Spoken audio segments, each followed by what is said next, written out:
Cuán firme cimiento se ha dado a la fe. Le presentamos A través de la Biblia, un análisis de la Biblia libro por libro que nos ayudará a crecer espiritualmente. Estos estudios fueron diseñados por el Dr. J. Vernon McGee, destacado maestro y expositor de la Biblia. Acompáñenos en este fascinante recorrido a través de la Biblia. La palabra de Dios. Continuamos hoy, amigo oyente, nuestro viaje por el libro de Apocalipsis. Hemos llegado a esta sección de este libro donde se trata de las trompetas y nos encontramos en el intervalo que existe entre la sexta y la séptima trompeta. Esta es una sección misteriosa y extraña. Hemos tratado de andar cuidadosamente a través de esta sección y no decir más de lo que la palabra de Dios ha dicho. Es una sección bastante difícil y ahora llegamos a algo que es bastante fuera de lo común. Aquí se habla de estos dos testigos que profetizarán durante 42 meses. Leamos el versículo 3 de este capítulo 11 de Apocalipsis. Y daré a mis dos testigos que profeticen por 1260 días, vestidos de cilicio. Hay bastante opinión dividida en cuanto a la identidad de estos dos testigos. Aquí se nos presentan sin ninguna sugerencia de quiénes pueden ser. Godet dice lo siguiente: ellos son las figuras más asombrosas de este libro. Y por cierto que estamos de acuerdo con esto. Ahora quisiéramos establecer uno o dos axiomas. Uno de ellos es este: si la identidad de estos dos testigos fuera algo esencial para la comprensión o el entendimiento de este libro, entonces creemos que tendríamos una indicación dada en cuanto a su persona. Pero son porciones como estas que son aprovechadas por aquellos predicadores sensacionalistas, o como los llama Walter Scott, declaraciones extravagantes de traficantes en profecía. Estos se encuentran en lugares como este. Esta clase de gente puede decirle a usted qué fue lo que dijeron estos truenos que vimos antes, aunque Juan no lo podía escribir y no lo hizo. Y aquí se nos presentan estos dos testigos, y hay muchos que pueden decirle a usted quiénes eran ellos. Sabemos que vamos a recibir muchas cartas pidiéndonos que consideremos más a fondo estos testigos, y eso ha llevado a mucha especulación. Hay quienes han apoyado una vista histórica del Apocalipsis y mencionan a personas como Juan Huss, el Papa Silvestre, Waldenson y los dos testamentos. Como usted se puede dar cuenta, uno puede salir con cualquier cosa desde ese punto de vista. Hay otros, sin embargo, que mantienen un punto de vista futurista, y ese es el punto de vista que mantenemos nosotros, y sin embargo no están de acuerdo completamente en cuanto a quiénes son estos testigos. Sis y Govet dicen que eran Enoc y Elías. Y el Evangelio de Nicodemo dice lo siguiente: yo soy Enoc, quien agradó a Dios y fue arrebatado por él. Y este es Elías Tisbita. Nosotros viviremos hasta el fin de las edades, pero entonces vamos a ser enviados por Dios para resistir al Anticristo y ser muertos por él, y a resucitar después de 3 días, y a ser llevados a las nubes para encontrarnos con el Señor. Bueno, esa es otra interpretación. Los comentaristas Dean Alford, Walter Scott y Donald Gray Barnhouse declaran que estos son Moisés y Elías. Y William Newell hace algo muy inteligente, por cierto: no trata de identificarlos. Hay otra posibilidad. Estos podrían ser dos testigos desconocidos, es decir, que todavía no sabemos quiénes son. Son testigos humanos, eso parece cierto, pero no se nos da ninguna descripción en cuanto a esto. Según la ley, hacen falta 2 personas para ser testigos. En Deuteronomio capítulo 17, versículo 6 leemos: por dicho de 2 o 3 testigos morirá el que hubiera de morir, no morirá por el dicho de un solo testigo. El Señor Jesucristo también dijo lo mismo en cuanto a la iglesia. Él declaró lo siguiente allá en el Evangelio según San Mateo, capítulo 18, versículo 16. Mas si no te oyere, toma aún contigo a 1 o 2, para que en boca de 2 o 3 testigos conste toda palabra. Así es que la Escritura siempre ha requerido 2 testigos para dar testimonio de cualquier cosa antes de que pueda ser oída. Así es que podemos decir en definitiva que estos son seres humanos y que son 2. Esas son 2 cosas de las cuales estamos seguros. Ahora nos parece que es cosa segura el decir que Elías es uno de ellos, ya que su regreso fue profetizado.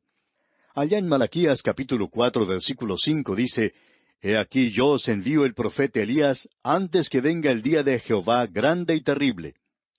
Luego el Señor Jesucristo dijo allá en el capítulo 17 del Evangelio según San Mateo, versículo 11, respondiendo Jesús les dijo, «A la verdad, Elías viene primero y restaurará todas las cosas». De modo que parece ser que Elías es uno de ellos. Eso lo podríamos decir con cierto grado de seguridad. Pero, ¿qué en cuanto al otro? Bueno, en el versículo 4 se nos dice, «Estos testigos son los 2 olivos y los 2 candeleros que están en pie delante del Dios de la tierra». ¿Ha notado usted, amigo oyente, que esta era una de las expresiones favoritas de Elías? Allá en el primer libro de los Reyes, capítulo 17, versículo 1, leemos, «Entonces Elías Tisbita, que era de los moradores de Galaad, dijo a Acab, «Vive Jehová, Dios de Israel, en cuya presencia estoy, que no habrá lluvia ni rocío en estos años, sino por mi palabra». Estos son 2 candeleros, son luces en el mundo. Y la presencia de Elías en el monte de la Transfiguración sugiere más aún esto. Pero para esto haría falta que el segundo testigo fuera Moisés, lo que es mucho más difícil de mantener. Después de todo, el monte de la Transfiguración no es el único punto de similitud. Quisiéramos hacer una sugerencia y eso es todo lo que es, una sugerencia nada más. No vamos a ser dogmáticos en cuanto a esto, ni queremos discutirlo. Sugerimos solamente que Juan el Bautista podría ser el segundo testigo. Él es el precursor de Cristo en su primera venida. Él es similar a Elías en la manera de presentar su mensaje, y estamos seguros que estos 2 se podrían llevar muy bien. Los 2 conocían muy bien lo que eran los oponentes a las fuerzas de las tinieblas, y lo que era tomar una posición por Dios contra fuerzas superiores. Ellos han tenido una preparación en el pasado. Juan el Bautista sería el testigo del Nuevo Testamento, mientras que Elías sería el testigo del Antiguo Testamento. Juan el Bautista en realidad no era parte de la iglesia, la esposa de Cristo, pero como él dijo, él era un amigo del esposo, pero no era la esposa, era un amigo del esposo. Nos parece improbable que Enoc pudiera ser uno de los testigos, ya que él era gentil, y el hecho de que él no murió no lo califica para esta función, porque cuando uno llega aquí a la gran tribulación, la iglesia ya ha sido trasladada, y algunos de ellos han sido trasladados sin morir. Podríamos tomar un testigo de esa multitud, quien quiera que ellos fueran. Así es que podríamos decir con cierta seguridad que Elías es uno de ellos, pero ¿quién es el otro? Es una suposición que cualquiera podría hacer. Ahora aquí se mencionan 1260 días. La característica destacada en cuanto a los testigos no es su identidad, sino el momento o el tiempo de su aparición. Esto es, según creemos nosotros, durante la primera parte o mitad de la gran tribulación, o de la última mitad, lo que tenemos aquí. Nos parece que debería ser la primera mitad porque ellos testifican hasta que aparece la bestia y luego mueren como mártires. Ahora están vestidos de cilicio y eso va mejor con el período de la ley que con el de la gracia. Eso es más apropiado para Elías y Juan el Bautista. Ahora los versículos 4 y 5 de este capítulo 11 de Apocalipsis dicen, «Estos testigos son los 2 olivos y los 2 candeleros que están en pie delante del Dios de la tierra. Si alguno quiere dañarlos, sale fuego de la boca de ellos y devora a sus enemigos. Y si alguno quiere hacerles daño, debe morir él de la misma manera». Todo aquí está relacionado con el Antiguo Testamento. Aquí tenemos los candeleros y tenemos los 2 olivos. Eso nos lleva de regreso a Zacarías capítulo 4, ya que no hace mucho tiempo que estudiamos Zacarías, y entonces dijimos que era necesario conocer a Zacarías para comprender el libro de Apocalipsis. Y aquí tenemos un ejemplo de esto. Estos hombres eran los candeleros, son 2 individuos. Allá en Zacarías capítulo 4 se habló de Josué y de Zorobabel. A ellos el Espíritu Santo les permitió mantenerse firmes contra dificultades insuperables. La explicación la encontramos en las palabras del versículo 6 del capítulo 4 de Zacarías, que nos dicen, «Entonces respondió y me habló diciendo, Esta es palabra de Jehová a Zorobabel, que dice, No con ejército ni con fuerza, sino con mi espíritu, ha dicho Jehová de los ejércitos». Eso podríamos traducirlo como, no con músculo ni con cerebro, sino con mi ejército, ha dicho Jehová de los ejércitos. Podemos apreciar que el Espíritu Santo estará presente, y Él estará presente en el período de la gran tribulación. Ahora, estos dos testigos son una luz ante los poderes de las tinieblas. A estos hombres se les ha dado poderes milagrosos para hacer caer fuego del cielo.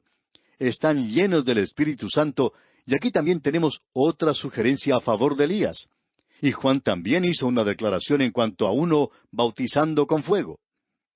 Ahora, estos dos testigos son inmortales y son inmunes a todos los ataques hasta cuando su misión haya concluido. Amigo oyente, esto ha sido un mensaje para nosotros. Esto nos habla directamente a nosotros y nos toca donde vivimos. Da mucho ánimo el saber que los hombres de Dios son inmortales hasta cuando Él haya terminado su tarea con ellos. Estos hombres que se mencionan como testigos aquí son inmortales, y así son los hombres de Dios hasta cuando Dios dé punto final a su actuación. Este es un pensamiento que nos da mucho consuelo hoy, y cuando Él haya acabado con ellos, entonces les sacará de la tierra. Ahora el versículo 6 de este capítulo 11 de Apocalipsis dice, «Estos tienen poder para cerrar el cielo, a fin de que no llueva en los días de su profecía. Y tienen poder sobre las aguas para convertirlas en sangre, y para herir la tierra con toda plaga, cuantas veces quieran». Esto que se menciona aquí es lo que ha causado que ciertos hombres destacados elijan a Elías, porque él fue quien detuvo la lluvia. Y también a Moisés, porque él fue quien trajo las plagas a Egipto. Bueno, hay buen campo, pero cualquier cosa que se diga en cuanto a estos dos testigos es pura especulación. El caso es que a estos testigos se les dio autoridad sin límite. Ellos controlaban la lluvia sobre la tierra. Podían cambiar el agua en sangre. Por cierto que eso nos recuerda a Elías y a Moisés. Ellos también pueden herir. Ellos tienen el mismo poder que Cristo tendrá cuando Él regrese. Y eso lo veremos en el capítulo 19 de Apocalipsis, versículo 15. Cada plaga aquí sugiere las plagas que Moisés impuso sobre Egipto, pero las plagas aquí son en mayor cantidad, y también cuantas veces quieran. Eso revela la confianza que Dios ha colocado en estos siervos fieles suyos. Amigo oyente, Dios no puede confiarnos a usted o a mí con poder. Tampoco puede confiarnos dinero a algunos de nosotros. Ese es el caso conmigo. Y no nos ha confiado poder. Esa es la razón por la cual muchos hombres son sacados de sus cargos. Dios les quita de allí después de un período de tiempo, y el tiempo siempre está de su lado. ¿Por qué? Porque no puede confiar poder a los hombres, y es bueno que muchos de nosotros no lo tengamos. Continuando ahora con nuestra lectura, leemos en el versículo 7, «Cuando hayan acabado su testimonio, la bestia que sube del abismo hará guerra contra ellos, y los vencerá y los matará». Ellos ya han concluido su testimonio, y es la mitad de la semana. Es entonces cuando el anticristo, quien es la bestia, quien es el hombre de pecado, quien está tomando el poder, trayendo de regreso el primer imperio romano, luego él controla el mundo, y cuando lo tenga bajo su control, entonces no va a dudar un momento en dominar y destruir a estos dos testigos. Y en ese momento se le permitirá que haga eso. Es decir, que esta es una victoria temporal de las tinieblas sobre la luz, del mal sobre la justicia, del infierno sobre el cielo, de Satanás sobre Dios, porque Dios va a soltar a Satanás durante ese período. Ahora, los testigos han hecho honor a su nombre. Marcus es la palabra que se usa para testigo. De allí sacamos la palabra mártir. Ahora, el versículo 8 de este capítulo 11 de Apocalipsis dice, «Y sus cadáveres estarán en la plaza de la grande ciudad, que en sentido espiritual se llama Sodoma y Egipto, donde también nuestro Señor fue crucificado». Estos hombres no reciben ni siquiera una sepultura decente. Esto revela el barbarismo crudo, frío de los últimos días. La gente tiene solamente una apariencia superficial de cultura, y eso es lo que ocurre con nosotros en el presente. El que sus cadáveres queden en la plaza de la ciudad sin ser sepultados es similar a lo que ocurre a las naciones donde permiten que algunos muertos famosos permanezcan a la vista del público hasta que sus cuerpos comienzan a deteriorarse. El extraño uso de los cuerpos así demuestra el odio y el desprecio que el mundo tenía por estos dos testigos. Los tratan como animales muertos, y la gran ciudad es Jerusalén. Es comparada a Sodoma y a Egipto. Es llamada Egipto porque el mundo ha entrado a cada fibra de la vida social y política y es identificada definitivamente como Jerusalén por lo que dice la parte final de este versículo. donde también nuestro Señor fue crucificado. Ahora el versículo 9 dice, y los de los pueblos, tribus, lenguas y naciones verán sus cadáveres por 3 días y medio, y no permitirán que sean sepultados. Amigo oyente, cuando el Señor Jesucristo fue crucificado, Pilato permitió a los amigos del Señor que quitaran su cuerpo de la cruz y le dieran una sepultura apropiada. Pero eso no ocurre con estos dos testigos, porque el mundo se verá sorprendido al oír que estaban muertos. Y algunos se mostrarían escépticos, y aparentemente tenían algo similar a una cámara de televisión, y por medio de satélites podría ser transmitida esa imagen a todas partes del mundo, así es que la gente en todas partes podrá ver a estos dos testigos muertos durante 3 días y medio. La curiosidad morbosa de una sociedad impía se regocijará en la oportunidad de contemplar a estos muertos. Pensamos nosotros que esta es la peor ignominia que un mundo depravado puede desatar contra hombres que los han denunciado a ellos y a sus malos caminos. Quizá los testigos han profetizado su resurrección, no se nos dice eso. Pueden haberlo hecho, y para evitar la posibilidad de otra tumba vacía, no hubo sepultura. Sencillamente se les deja allí afuera, y se mantiene la cámara de televisión sobre ellos. Todas las compañías de televisión tienen sus cámaras enfocadas en los cuerpos de estos hombres. Y veamos lo que ocurre. Leamos el versículo 10 de este capítulo 11 de Apocalipsis. Y los moradores de la tierra se regocijarán sobre ellos y se alegrarán, y se enviarán regalos unos a otros, porque estos dos profetas habían atormentado a los moradores de la tierra. Estaban celebrando como un gran carnaval en la tierra. Una gran celebración tiene lugar en la tierra, y el mundo ha adoptado la filosofía de comamos y bebamos que mañana moriremos. El comentarista Dr. Newell lo describe de la siguiente manera. Aquí se presenta la verdadera revelación del corazón del hombre. Avaricia, enajenación, inhumano, brutal, infernal. La humanidad entera se regocija por la muerte de estos hombres, y ellos envían regalos los unos a los otros. Hacen de esto una hermosa ocasión, porque esta es la Navidad del diablo, una celebración moderna de Navidad que hoy se aparta cada vez más del nacimiento de Cristo y se acerca cada vez más al paganismo. Y llegará el día cuando será antinavidad. Ya casi es eso hoy. Aquí tenemos la celebración de lo que el anticristo ha hecho, en lugar de celebrar la venida de Cristo a Belén. Hasta aquí el comentario del Dr. Newell.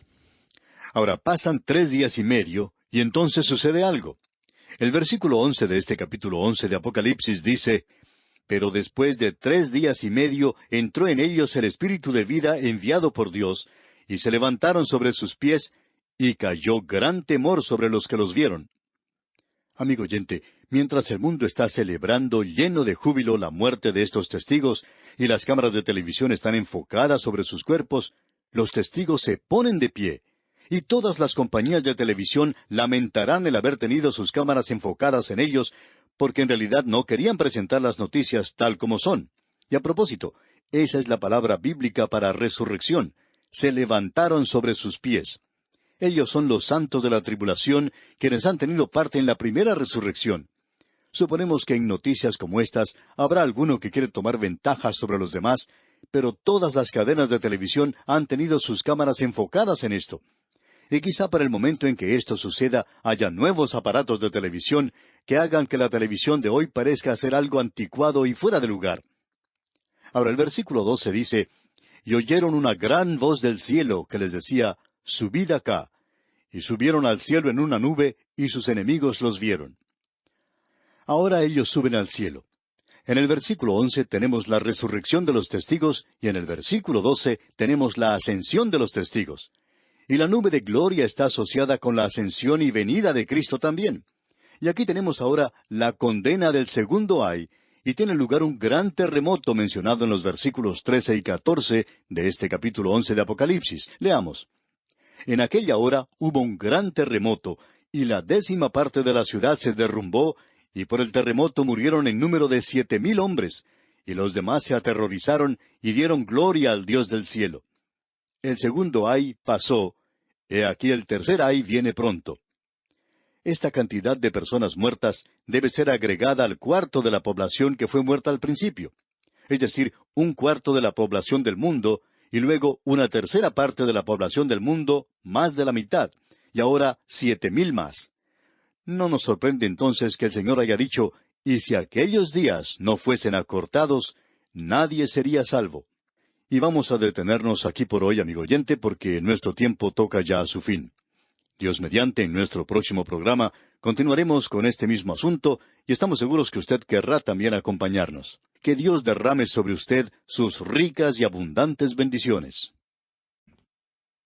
Continuamos hoy, amigo oyente, nuestro viaje por el capítulo 11 del libro de Apocalipsis. Y vamos a reiniciar nuestro estudio hoy con el versículo 13, donde tenemos el segundo ay. Nos encontramos en el momento donde se toca la sexta trompeta. Ya hemos visto esto, y este es un intervalo entre estos ayes. Estas son las trompetas de ayes. El segundo ay estaba relacionado con la sexta trompeta, y tuvo lugar un gran terremoto. El versículo 13, que apenas alcanzamos a leer en nuestro programa anterior, dice, «En aquella hora hubo un gran terremoto, y la 10ª parte de la ciudad se derrumbó, y por el terremoto murieron en número de 7,000 hombres, y los demás se aterrorizaron y dieron gloria al Dios del cielo». Decíamos en nuestro programa anterior que esta cantidad de personas muertas debe ser agregada al cuarto de la población que fue muerta al principio. Es decir, un cuarto de la población del mundo, y luego una tercera parte de la población del mundo, más de la mitad, y ahora 7,000 más. No nos sorprende entonces que el Señor hubiera dicho, y si aquellos días no fuesen acortados, nadie sería salvo. Ahora este terremoto parece estar limitado a la ciudad de Jerusalén, del mismo modo en que ocurrió cuando Cristo resucitó de entre los muertos. Aquí dice que 7,000 hombres murieron en esta ocasión. Bueno, esa es una forma de expresar que estos hombres eran hombres destacados y que eran aquellos que habían seguido al anticristo entre el pueblo de Dios. Hombres cuyos nombres eran mencionados en los titulares cuando el anticristo llegó al poder. Ahora el versículo 14 nos dice, «El segundo ay pasó. He aquí, el tercer ay viene pronto». Y así concluye el segundo ay.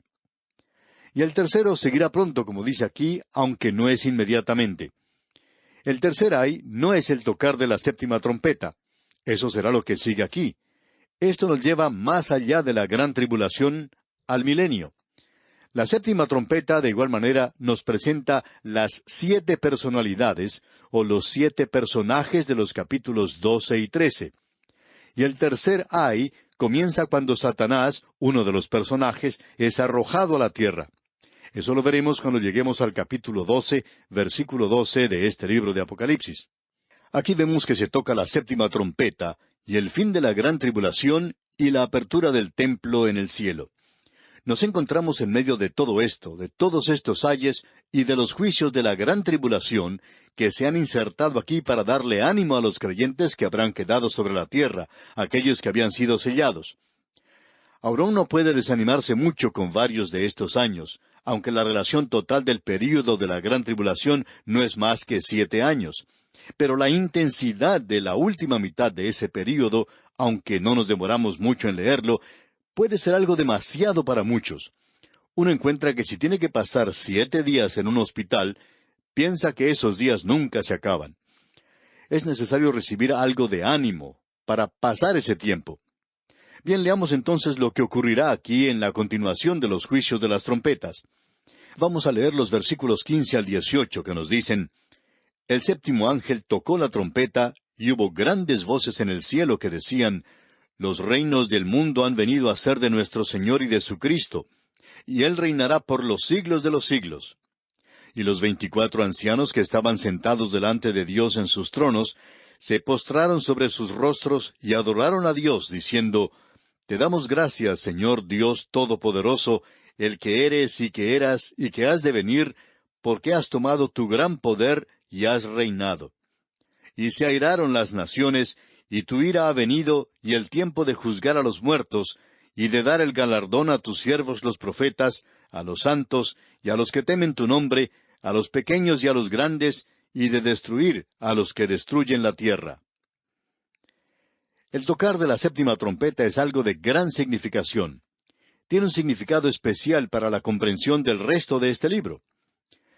En el programa de Dios, nos lleva cronológicamente a la emocionante entrada de la eternidad, donde el misterio de Dios es finalmente desenrollado y nos lleva en el programa de Dios hasta el capítulo 21 de Apocalipsis, donde comienza la eternidad. El Espíritu Santo nos da aquí un esquema amplio de los hechos que tienen significación para Dios. Esta sección aquí es un sumario, un extracto, una cápsula, o podríamos decir una sinopsis de los hechos a la puerta de la eternidad. Si logramos enfocar estos hechos, vamos a comprender aquello de lo que estamos hablando. En primer lugar, hubo grandes voces en el cielo cuando se tocó la séptima trompeta. Usted recuerda que cuando se abrió el séptimo sello, hubo silencio en el cielo. Aquí tenemos un contraste, porque al tocarse la séptima trompeta, se revela el programa de Dios y se aclara este misterio de Dios. Y todas las inteligencias creadas por Dios pueden ver el fin ahora, y se muestran jubilosos al anticipar la terminación del mal que está tan cerca. Es un tiempo de gozo para ellos. Y luego se mencionan los reinos del mundo. La verdad es que no son reinos en plural, sino que debería ser reino en singular, reino del mundo. Esto demuestra el hecho de que los reinos de este mundo en el presente están bajo Satanás. Todos están aquí. No hay ninguna diferencia de naciones, sea del oriente o del occidente, todas están aquí. Todos los bandos o lados están unidos en su dominio. Hay muchas personas que opinan que Satanás controla cierta parte de este mundo y que el Señor está controlando otra parte, y que sus ángeles están sobrevolando las capitales de esas naciones. Amigo oyente, esos ángeles puede que no sean los ángeles de Dios que estén sobrevolando algunas capitales. Parece que no es así. En realidad, amigo oyente, todos los reinos de este mundo son suyos, de Satanás. Así es que es llamado un reino en singular y no reinos del mundo. Bien, es la totalidad de una civilización y sociedad de la cual se jactan los hombres de haber mejorado, pero que cada día que pasa llega a ser más y más impía y malvada. Es una civilización condenada que se está dirigiendo al juicio, y eso llegará a ser de Cristo algún día. Aquí dice, de nuestro Señor y de su Cristo. Este reino va a ser dominado algún día, y eso no va a suceder por alguna charla azucarada sobre la hermandad y el amor. Esto será entregado a Él, al Señor, y Él va a reinar, porque se nos dice en las Escrituras, allá en el Salmo 2, versículos 2 y 3, «Se levantarán los reyes de la tierra, y príncipes consultarán unidos contra Jehová y contra su ungido, diciendo, rompamos sus ligaduras, y echemos de nosotros sus cuerdas». Así era la condición del mundo cuando comenzó la iglesia. Ellos citaron esto cuando se desató la persecución contra la iglesia primitiva.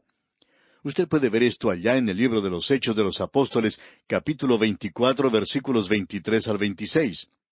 Y luego leemos en el Salmo 2, versículo 9, «Los quebrantarás con vara de hierro, como vasija de alfarero los desmenuzarás». Vamos a ver los detalles de lo que se nos da aquí en esta sección cuando lleguemos al capítulo 19 de Apocalipsis, cuando Él vaya a dominar esa rebelión. Usted puede ver, por tanto, que la séptima trompeta se está dirigiendo paso a paso hacia la eternidad. Podemos ver ahora que los 24 ancianos que estaban sentados delante de Dios comienzan a adorarle, y ellos se postran sobre su rostro, es decir, la iglesia que está en el cielo. Esto provoca que la iglesia en el cielo adore y celebre la venida de Cristo a la tierra. Esta será la respuesta a nuestras oraciones de «Venga tu reino, hágase tu voluntad como en el cielo, así también en la tierra». Y luego las naciones se mostraban airadas. Esto nos revela el hecho de que la rebelión obstinada del hombre continuará hasta el mismo fin, hasta la cuerda final. El corazón obstinado del hombre se encuentra en rebelión contra Dios. Y esta vieja naturaleza, esta naturaleza carnal que usted y yo tenemos, no es obediente a Dios. Amigo oyente, usted ni siquiera puede hacer que esta vieja naturaleza que tenemos sea obediente a Dios. No importa lo que usted haga. Eso es exactamente lo que el apóstol Pablo dice allá en su carta a los Romanos capítulo 8, versículo 7. Por cuanto los designios de la carne son enemistad contra Dios, porque no se sujetan a la ley de Dios, ni tampoco pueden. Usted no puede controlar esta vieja naturaleza. Esa es la razón por la cual Él la va a quitar algún día. Y ese día se aproxima. Y aquí se nos dice que se airaron las naciones porque venía la ira de Dios. Estos habían sido alimentados con esa comida contaminada hoy, diciendo que Dios nunca iba a castigar el pecado y que el hombre está mejorando cada vez más y cada día, cuando la realidad es que está empeorando cada vez más. Ahora, la sexta cosa que podemos notar aquí es esta: y el tiempo de juzgar a los muertos. Esto nos lleva al gran trono blanco, que vamos a poder ver allá en el capítulo 20 de Apocalipsis. Y luego leemos: y de dar el galardón a tus siervos los profetas, a los santos, y a los que temen tu nombre, a los pequeños y a los grandes. La iglesia ya ha entrado a su presencia. Los creyentes ya han recibido su recompensa. Ya vimos las coronas sobre las cabezas de los ancianos. Aquí se refiere a los santos del Antiguo Testamento, a los santos de la tribulación que han sido incluidos en la primera resurrección, pero en un momento diferente. Y estos ahora van a recibir su recompensa al comenzar el reino. Él también va a destruir a los que destruyen la tierra. Y esto es al hombre y a Satanás. El hombre es destructor como lo es también Satanás. Se nos ha advertido hoy: sed sobrios y velad, porque vuestro adversario el diablo, como león rugiente, anda alrededor buscando a quien devorar. El versículo 19 de este capítulo 11 de Apocalipsis ahora comienza diciendo: y el templo de Dios fue abierto en el cielo. Cuando volvamos a ver a la iglesia, será en la Nueva Jerusalén, y se nos dice claramente que no habrá templo allí. Aquí tenemos un templo en el cielo, y el templo que hizo Moisés fue hecho siguiendo los planos del que estaba en el cielo. Pero la iglesia va a la Nueva Jerusalén. Esta será nuestra morada eterna. Ese es nuestro cielo, y va a ser el cielo, amigo oyente, a pesar de que usted y yo vamos a estar allí. Leamos entonces este versículo 19 del capítulo 11 de Apocalipsis. Y el templo de Dios fue abierto en el cielo, y el arca de su pacto se veía en el templo. Y hubo relámpagos, voces, truenos, un terremoto y grande granizo. Esto confirma nuevamente que habrá un templo literal en el cielo. Esto es importante. Este santuario, un templo de Dios en el cielo, no es solo eso, sino que está abierto. Y esto indica adoración y acceso a Dios. Todo esto señala a la nación de Israel. La iglesia no tiene templo. El medir el templo sobre la tierra, la apertura del templo en el cielo, declara la prominencia de Israel en esta sección. El siguiente capítulo subrayará esto. Luego dice: y el arca de su pacto se veía en el templo. Esto nos hace recordar que aquí estamos tratando con un Dios que ha hecho el pacto y que cumple el pacto. Y Él va a cumplir el pacto que ha hecho con Israel. Y Él hará un nuevo pacto con ellos en esa ocasión. Es decir, que la ley será escrita en sus corazones en lugar de frías planchas de piedra. Luego se nos dice en este versículo: y hubo relámpagos, voces, truenos, un terremoto y grande granizo. Esto nos habla de los juicios que vendrán. Y con esto se introduce para nosotros el capítulo 12. Seguimos considerando lo que este capítulo 12 dice. Aquí tenemos el conflicto final entre Israel y Satanás, después que él ha sido arrojado del cielo. Aquí se nos presentan 7 personajes o personalidades por esta séptima trompeta que se toca durante el período de la gran tribulación. Aquí entonces encontramos a la mujer, es decir, la primera. En segundo lugar, el dragón escarlata. Luego, el hijo varón. Luego tenemos al arcángel Miguel, y entonces el dragón que persigue a la mujer, y luego tenemos al remanente de Israel. 6 se nos presentan aquí. Y luego, en el siguiente capítulo, el capítulo 13, se nos presentarán las 2 bestias. Estas son las 7 personalidades o los 7 personajes que tenemos aquí. Aunque la séptima trompeta nos lleva a través de la gran tribulación y el milenio, al umbral mismo de la eternidad, podemos apreciar que se ha omitido mucho detalle. Así es que, comenzando con el capítulo 12, esto será compensado, presentándonos a 7 personalidades de mucha importancia, que juegan una parte sobresaliente en el período de la gran tribulación.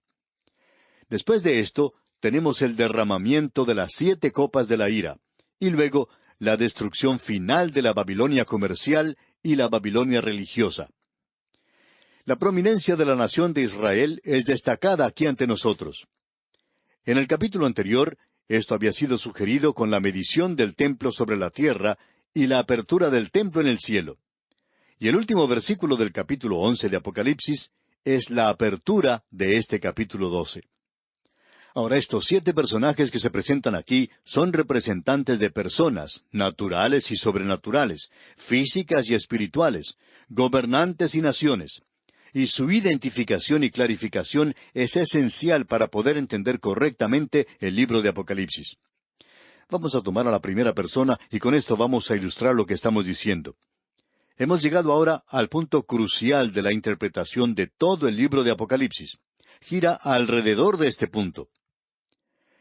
En cierta ocasión, un destacado ministro, un predicador muy intelectual, hace muchos años ya, hizo la siguiente declaración. Si usted me puede dar la interpretación de la mujer del capítulo 12 de Apocalipsis, yo le daré su interpretación de la profecía. Cuando el autor de estos estudios bíblicos, el doctor J. Vernon McGee, escuchó eso, dijo que él pensó que era una declaración un poco insensata. Sin embargo, ahora también debemos hacer esa declaración. Díganos su interpretación de quién es esta mujer, y nosotros le daremos su interpretación de la profecía. Ahora creemos que esta es la clave. Los versículos 1 y 2 de este capítulo 12 de Apocalipsis nos dicen, «Apareció en el cielo una gran señal, una mujer vestida del sol, con la luna debajo de sus pies, y sobre su cabeza una corona de 12 estrellas. Y estando encinta, clamaba con dolores de parto en la angustia del alumbramiento». Lo importante aquí es hacernos esta pregunta. ¿Quién es esta mujer? Bueno, quizá usted conoce la interpretación que Roma da, que aquí se presenta a la Virgen María. Ahora hay intérpretes protestantes que están así de equivocados también. La mayoría de ellos sigue la tradición de Roma, y ellos interpretan que la mujer es la iglesia de todos los siglos, y creemos que eso es peor. Prácticamente todas las denominaciones siguen esta línea. Ha habido varias mujeres que han fundado cultos y sectas que no pudieron resistir la tentación de verse a sí mismas demostradas como la mujer mencionada aquí. Joanna Southcott, por ejemplo, dijo que ella era la mujer de Apocalipsis capítulo 12. Ella dijo que en octubre de 1814 tendría un hijo varón. Bueno, eso nunca sucedió. Y la siguieron como 200,000 personas. Y ha habido varias que han fundado cultos y religiones y sectas que pensaban que ellas eran esta mujer, pero no resultó así. Creemos que podemos dejar de lado todas estas declaraciones, a no ser que queramos olvidar una manera inteligente de abordar la interpretación. Las cosas que destacan a esta mujer son el sol, la luna y las estrellas. Esto pertenece a Israel, como se demuestra en el sueño que tuvo José. Al concluir nuestro estudio de hoy, queremos leer lo que se dice allá en Génesis capítulo 37, versículos 9 y 10, en cuanto a este sueño. Dice, «Soñó aún otro sueño, y lo contó a sus hermanos, diciendo, He aquí que he soñado otro sueño, y he aquí que el sol y la luna y 11 estrellas se inclinaban a mí. Y lo contó a su padre y a sus hermanos, y su padre le reprendió y le dijo, ¿Qué sueño es este que soñaste? ¿Acaso vendremos yo y tu madre y tus hermanos a postrarnos en tierra ante ti? Podemos ver que la mujer es una señal en el cielo, aunque su curso, su carrera, se desarrolla sobre la tierra. Ella no es una mujer literal aquí, es un símbolo. La carrera de esta mujer corresponde a la de Israel, porque fue Israel quien dio nacimiento a Cristo, el cual es este hijo varón. Bueno, esto lo vamos a considerar, Dios mediante, en nuestro próximo programa. Y creemos que es muy importante esta sección para conocer quién es esta mujer. Decimos que es Israel y vamos a continuar justificando esto. Es nuestra oración que Dios le bendiga ricamente. Y así terminamos por hoy. Escríbanos y cuéntenos qué le pareció y cómo le ayudó el estudio de hoy. Si desea recibir las notas y bosquejos de lo que estamos estudiando, suscríbase gratis en nuestra página en Internet. Esta es la dirección, a través de la biblia.org/notas. A través de la biblia.org/notas. Repito, a través de la biblia.org/notas. Si desea escuchar nuevamente el programa o si se perdió alguno de ellos, vaya a a través de la Biblia.org/recursos. Repito, a través de la Biblia.org/recursos. A través de la Biblia.